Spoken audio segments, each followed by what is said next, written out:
¿Se vio a Jesús vivo después de su muerte en la cruz? Sí, aunque claramente no hay ningún testigo ocular que estuviese sentado en la tumba de Jesús viendo cómo su cuerpo se levantaba de entre los muertos, la resurrección sí se puede examinar como cuando en la justicia se estudian las evidencias aunque no se haya presenciado un crimen. Ya comprobamos que Jesús efectivamente murió en la cruz y que además fue sepultado. Ahora podemos examinar las evidencias de que Jesús se mostró de forma pública a las personas después de su muerte, porque los muertos no hacen eso. El credo cristiano más primitivo es un testimonio de que Jesús se apareció a su alumno Pedro, a su hermano escéptico Jacobo, a 500 personas, y además se le agrega que un enemigo del movimiento hasta ese momento también lo vio, quien es Saulo, y que luego se convirtió en Pablo. Si la resurrección fuese una leyenda, la tumba estaría ocupada, pero en la mañana de la Pascua la tumba de Jesús estaba vacía. Además hay varias apariciones diferentes durante varias semanas a una gran cantidad de personas, algunas personas en lo individual, algunos en grupos, algunos en lugares cerrados, otros al aire libre, tanto a personas sensibles como a las escépticas, tocándolo, comiendo con Jesús, demostrando que su presencia era física. Y cuando menos los testigos oculares estaban convencidos de que habían visto a Jesús vivo, lo cual no se puede explicar con un pensamiento colectivo. ¿Deberíamos dejar que alguien nos quiera convencer de que esto fue una alucinación? Además, la resurrección de Jesús fue la proclamación central de la iglesia primitiva. El cristianismo desde sus inicios no se limitó a proclamar las buenas enseñanzas de Jesús, sino que estaban convencidos de que lo habían visto después de su crucifixión. Nada encaja mejor con toda la evidencia que la explicación de que Jesús se levantó de entre los muertos. ¿Se vio a Jesús vivo después de su muerte en la cruz? Vayamos al detalle. Como dice C.S. Lewis, nadie estuvo sentado dentro de la tumba de Jesús ni vio cómo el cuerpo comenzó a vibrar o cómo se ponía de pie y se quitaba las vendas de lino y cómo las doblaba y cómo se quitó la piedra de la entrada ni cómo se asustaron los guardias y se fue de la tumba. Pero en la ciencia se estudian las causas y los efectos, por ejemplo, o en la paleontología se estudian los fósiles sin que podamos ver los dinosaurios, o en la salud se estudian los síntomas sin que podamos ver la enfermedad. Y lo mismo pasa en la justicia, se estudian las evidencias aunque no hayas presenciado el crimen. Para estudiar la resurrección simplemente se necesitan ver dos criterios: uno, que efectivamente Jesús murió en la cruz como lo vimos con abundante evidencia, y dos, que Jesús se mostró vivo de forma pública a las personas, porque los muertos no hacen eso. Ahora bien, ¿cuáles son las evidencias que tenemos de que Jesús se levantó de entre los muertos? Vamos a empezar con el testimonio de la primera carta a los Corintios, de la cual nadie cuestiona que fue escrita por Pablo. Entonces en 1 Corintios 9:1 tenemos: ¿acaso no soy tan libre como cualquier otro? ¿No soy apóstol? ¿No he visto a Jesús nuestro Señor con mis propios ojos? Aquí está Pablo testificando que él vio a Jesús levantado de entre los muertos. Y luego en 1 Corintios 15:5-8 lo vio Pedro y luego lo vieron los 12. Más tarde lo vieron más de 500 de sus seguidores a la vez, la mayoría de los cuales todavía viven, aunque algunos ya han muerto. Luego lo vio Santiago y después lo vieron todos los apóstoles. Por último, como si hubiera nacido en un tiempo que no me correspondía, también lo vi yo. Estamos hablando del testimonio del credo más antiguo, donde se habla de que Cefas lo vio, luego lo vieron los 12, luego lo vio Santiago, luego 500 personas y luego Pablo. ¿Por qué 1 Corintios 15 es un credo de la iglesia primitiva y no un texto escrito por Pablo? Vamos a revisarlo. Cuando textualmente Pablo empieza con las palabras transmití y recibí, estos son términos técnicos que se indican cuando se está transmitiendo una tradición sagrada. Yo lo transmití a ustedes, lo más importante, y lo que me habían transmitido a mí también. Además se nota que el texto tiene un contenido estilizado, lo que indica que es un credo.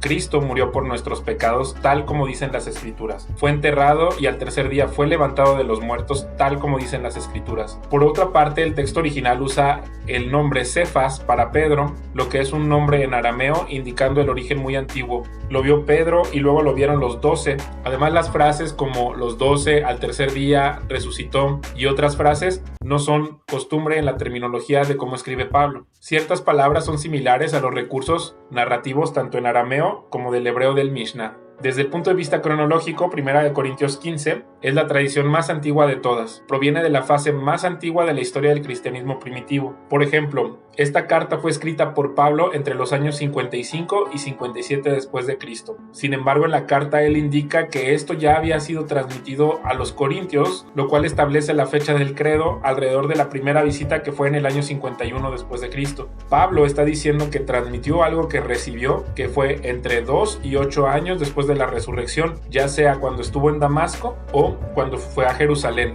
Esto demuestra que este credo fue abrumadoramente temprano, primitivo, que no tiene artificios y que de una manera muy pura muestra que Jesús se apareció a escépticos como Pablo y Jacobo, al igual que a Pedro y a más de 500 alumnos, incluidos los 12 apóstoles de Jesús. Luego tenemos que Pablo inserta su propia declaración como testigo ocular. Pablo afirma personalmente que Jesús se le apareció y además no toma esa lista del credo de la calle, sino que va directamente para reunirse con Pedro y Jacobo, procurando con diligencia confirmar la precisión de este credo. Por eso hay quienes señalan que Pablo recibió este material 3 años después de su conversión en un viaje a Jerusalén, como vamos a ver aquí en Gálatas 1, 18-19. Luego 3 años más tarde fui a Jerusalén para conocer a Pedro y me quedé 15 días con él. El único otro apóstol que conocí en esos días fue Santiago, el hermano del Señor. Pablo usa la palabra historesai, Cefas, indicando que su visita con Pedro no fue social, sino que se encontró con ellos para hacer un viaje de investigación. Es decir, que Pablo actuaba como perito investigador, alguien que corrobora detenidamente. Además, su testimonio queda corroborado por 2 testigos oculares que se mencionan específicamente en el credo. Luego, Pablo hace hincapié que estuvieron en acuerdo de predicar el mismo evangelio, el mismo mensaje acerca de la resurrección. Así que no importa si predico yo o predican ellos, porque todos predicamos el mismo mensaje que ustedes ya han creído. Ahora bien, ¿por qué en 1 Corintios 15 se afirma que Jesús se apareció a 500 personas a la vez, pero esto no se encuentra corroborado en los evangelios ni en ningún otro historiador secular? Para empezar, no es necesaria esta referencia para presentar el caso a favor de la resurrección. Número 2, esta aparición pública pudo darse en cualquier parte de Galilea o Judea durante los 40 días en que Jesús se apareció a sus alumnos después de levantarse de entre los muertos. Aunque solo esté registrado en una sola fuente, es el pasaje más antiguo y mejor autenticado de todos. Más tarde lo vieron más de 500 de sus seguidores a la vez, la mayoría de los cuales todavía viven, aunque algunos ya han muerto. Además, Pablo refleja que es cercano a esas personas porque dice que la mayoría de los cuales todavía viven, aunque algunos han muerto. Con esta frase él está indicando que los conocía, o que se lo dijo a alguien que los conocía y sabía que estaban con vida y ellos estaban dispuestos a ser entrevistados. No se incluiría esta frase a menos que tuviera la seguridad de que estas personas confirmarían que vieron a Jesús con vida. Es decir, con esta frase te estoy diciendo, ve a corroborarlo. Que sea la única fuente no la hace despreciable porque nadie más la retome. Esto no pone en duda a Pablo para nada.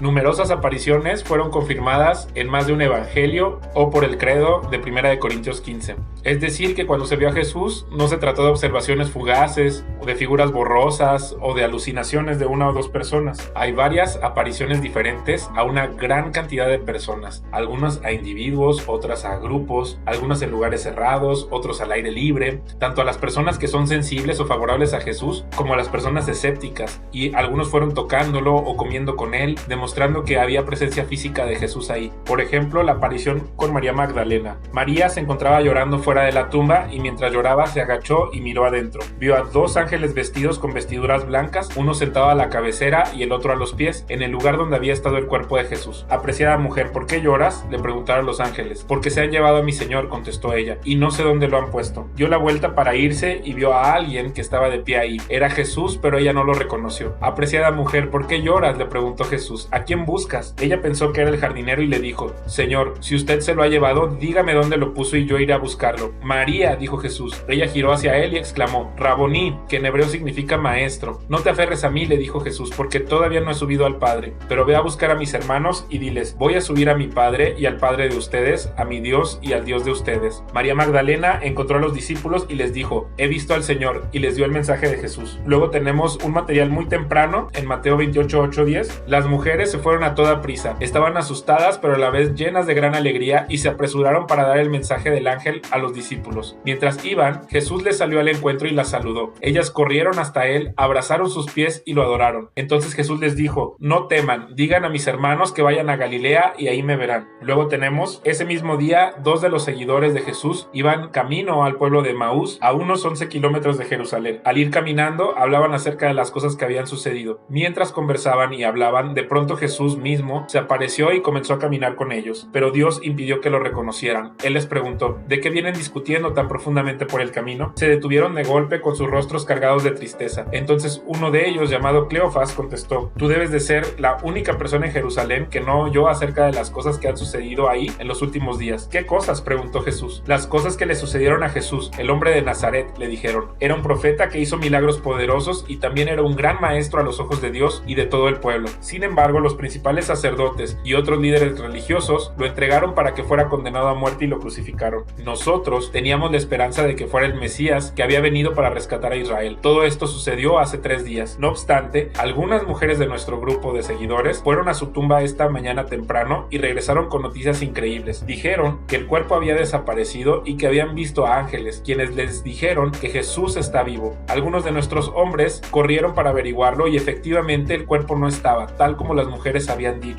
Entonces Jesús les dijo: «¡Qué necios son! Les cuesta tanto creer todo lo que los profetas escribieron en las Escrituras. ¿Acaso no profetizaron claramente que el Mesías tendría que sufrir todas esas cosas antes de entrar en su gloria?» Entonces Jesús los guió por los escritos de Moisés y de todos los profetas, explicándoles lo que las Escrituras decían acerca de él mismo. Para entonces ya estaban cerca de Emaús y del final del viaje. Jesús hizo como que iba a seguir adelante, pero ellos le suplicaron: «Quédate con nosotros esta noche, ya que se está haciendo tarde». Entonces los acompañó a la casa. Al sentarse a comer, tomó el pan y lo bendijo. Luego lo partió y se lo dio a ellos. De pronto se les abrieron los ojos y lo reconocieron, y en ese instante Jesús desapareció. Entonces se dijeron el uno al otro: ¿no ardía en nuestro corazón cuando nos hablaba en el camino y nos explicaba las Escrituras? Luego tenemos a Lucas explicando este momento. En menos de una hora estaban de regreso a Jerusalén. Ahí encontraron a los 11 discípulos y a los otros que se habían reunido con ellos, quienes decían: «El Señor ha resucitado de verdad, se le apareció a Pedro». Luego los 2 de Emaús les contaron cómo Jesús se les había aparecido mientras iban por el camino y cómo lo habían reconocido cuando partió el pan. Entonces, justo mientras contaban la historia, de pronto Jesús mismo apareció de pie en medio de ellos. «La paz sea con ustedes», les dijo. Pero todos quedaron asustados y temerosos, pensaban que veían un fantasma. «¿Por qué están asustados?», les preguntó. «¿Por qué tienen el corazón lleno de dudas? Miren mis manos, miren mis pies, pueden ver que de veras soy yo. Tóquenme y asegúrense de que no soy un fantasma, pues los fantasmas no tienen cuerpo como ven que yo tengo». Mientras hablaba, él les mostró sus manos y sus pies. Aún así, ellos seguían sin creer, llenos de alegría y asombro. Entonces les preguntó: «¿Tienen aquí algo para comer?». Le dieron un pedazo de pescado asado y él lo comió mientras ellos miraban. Entonces dijo: «Cuando estaba con ustedes antes, les dije que tenía que cumplirse todo lo escrito acerca de mí en la ley de Moisés, en los profetas y en los salmos». Entonces les abrió la mente para que entendiera las Escrituras y dijo: «Efectivamente se escribió hace mucho tiempo que el Mesías debería sufrir, morir y resucitar al tercer día. También se escribió que este mensaje se proclamaría con la autoridad de su nombre a todas las naciones, comenzando con Jerusalén. Hay perdón de pecados para todos los que se arrepientan. Ustedes son testigos de todas estas cosas. Ahora enviaré al Espíritu Santo, tal como prometió mi Padre, pero quédense aquí en la ciudad hasta que el Espíritu Santo venga y los llene con poder del cielo». Luego tenemos otro con material muy temprano, cuando se le aparece a 10 apóstoles. Ese domingo al atardecer, los discípulos estaban reunidos con las puertas bien cerradas porque tenían miedo de los líderes judíos. De pronto, Jesús estaba de pie en medio de ellos. «La paz sea con ustedes», dijo.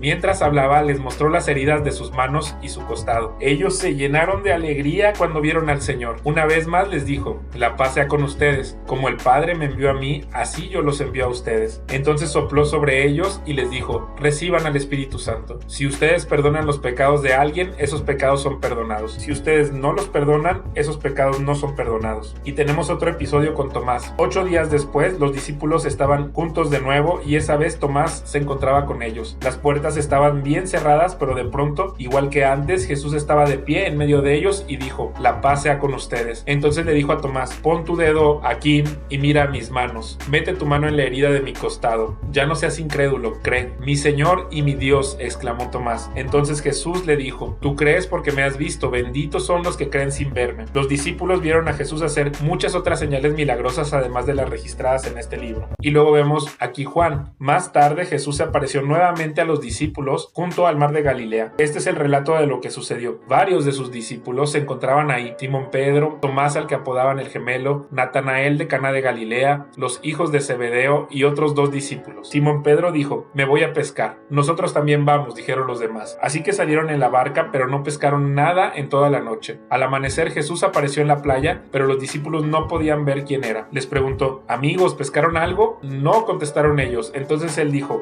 «Echen la red a la derecha de la barca y tendrán pesca». Ellos lo hicieron y no podían sacar la red por la gran cantidad de peces que contenía. Entonces el discípulo a quien Jesús amaba le dijo a Pedro: «Es el Señor». Cuando Simón Pedro oyó que era el Señor, se puso la túnica porque se la había quitado para trabajar. Se tiró al agua y se dirigió hacia la orilla. Los otros se quedaron en la barca y arrastraron la pesada red llena de pescados hasta la orilla porque estaban solo a unos 90 metros lejos de la playa. Cuando llegaron encontraron el desayuno preparado para ellos, pescado a la brasa y pan. Traigan algunos de los pescados que acaban de sacar, dijo Jesús. Así que Simón Pedro subió a la barca y arrastró la red hasta la orilla. Había 153 pescados grandes y aún así la red no se había roto. Ahora acérquense y desayunen, dijo Jesús. Ninguno de los discípulos se atrevió a preguntarle quién eres, todos sabían que era el Señor. Entonces Jesús les sirvió el pan y el pescado. Esa fue la tercera vez que se apareció a sus discípulos después de haber resucitado de entre los muertos. Y aquí hay otro con material muy temprano. Entonces los 11 discípulos salieron hacia Galilea y se dirigieron al monte que Jesús les había indicado. Cuando vieron a Jesús lo adoraron, pero algunos de ellos dudaban. Jesús se acercó y dijo a sus discípulos: se me ha dado toda autoridad en el cielo y en la tierra, por lo tanto vayan y hagan discípulos de todas las naciones, bautizándolos en el nombre del Padre, del Hijo y del Espíritu Santo. Enseñan a los nuevos discípulos a obedecer todos los mandatos que les he dado y tengan por seguro esto, que estoy con ustedes siempre hasta el fin de los tiempos. Y luego aquí en Lucas, entonces Jesús los llevó a Betania, levantó sus manos al cielo y los bendijo. Mientras los bendecía, los dejó y fue levantado al cielo. Entonces ellos lo adoraron y regresaron a Jerusalén llenos de gran alegría. Y en Hechos, Lucas también lo menciona. Una vez mientras comía con ellos les ordenó: no se vayan de Jerusalén hasta que el Padre les envíe el regalo que les prometió, tal como les dije antes. Juan bautizaba con agua, pero en unos cuantos días ustedes serán bautizados con el Espíritu Santo. Así que mientras los apóstoles estaban con Jesús, le preguntaron con insistencia: Señor, ¿ha llegado ya el tiempo de que liberes a Israel y restaures nuestro reino? Y él les contestó: solo el Padre tiene la autoridad para fijar esas fechas y tiempos, y a ustedes no les corresponde saberlo, pero recibirán poder cuando el Espíritu Santo descienda sobre ustedes y serán mis testigos y le hablarán a la gente acerca de mí en todas partes, en Jerusalén, por toda Judea, en Samaria y hasta los lugares más lejanos de la tierra. Después de decir esto, Jesús fue levantado en una nube mientras ellos observaban hasta que ya no pudieron verlo. El cristianismo primitivo no se limitó a proclamar las enseñanzas de Jesús, sino que estaban convencidos de que lo habían visto después de su crucifixión.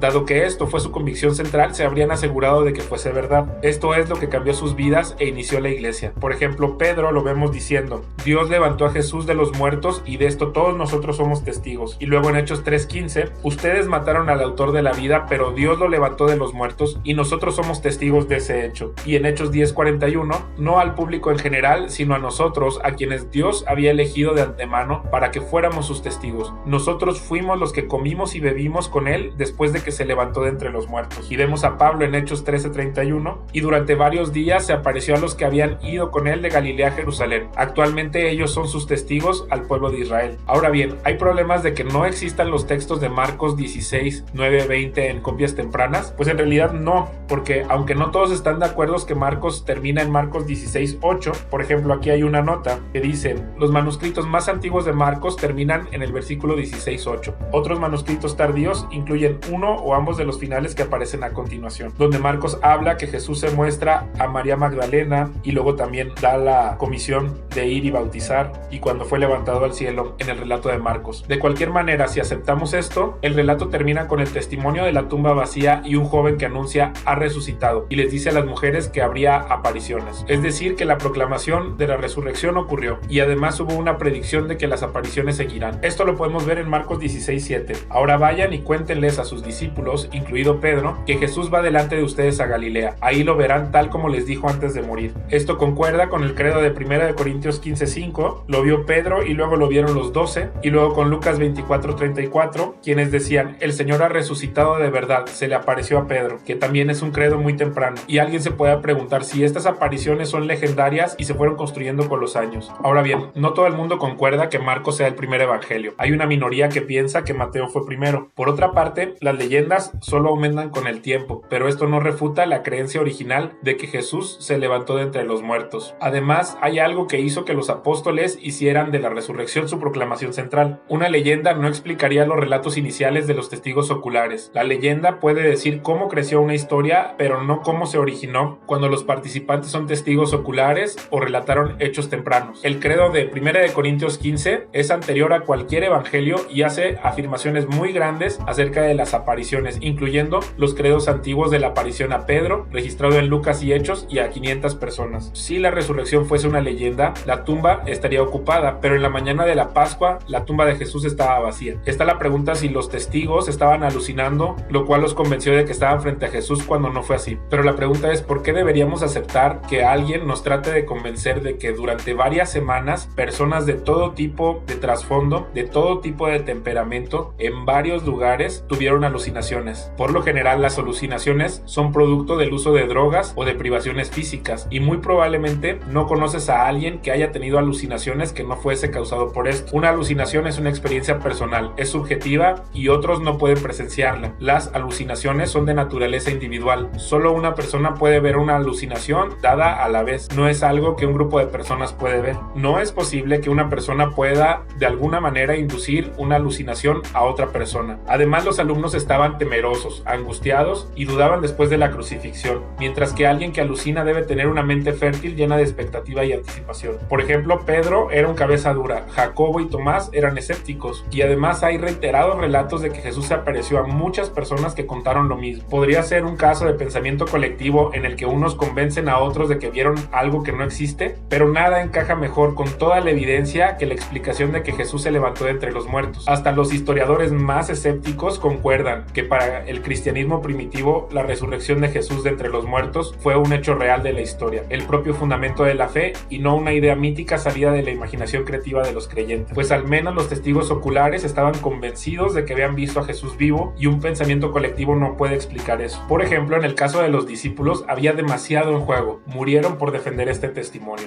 Si entre ellos se hubieran convencido, ¿por qué no reconsideraron retractarse ante la muerte? ¿Por qué no simplemente desaparecieron silenciosamente? ¿Y luego qué pasa con Jacobo, que no creía en Jesús? ¿O qué pasa con Pablo, que era enemigo y perseguía a cristianos? ¿Y luego qué pasa con la tumba vacía? ¿Cómo explicaría esto el pasaje de 1 Corintios 15 y otros credos? Entonces te dejo estas preguntas y también en la descripción mucho material que puedes revisar para corroborar esta información. Por supuesto que está el caso de Cristo de Lee Strobel, pero también el otro material es muy interesante. Muchas gracias por escucharme y espero que te haya sido de utilidad este video.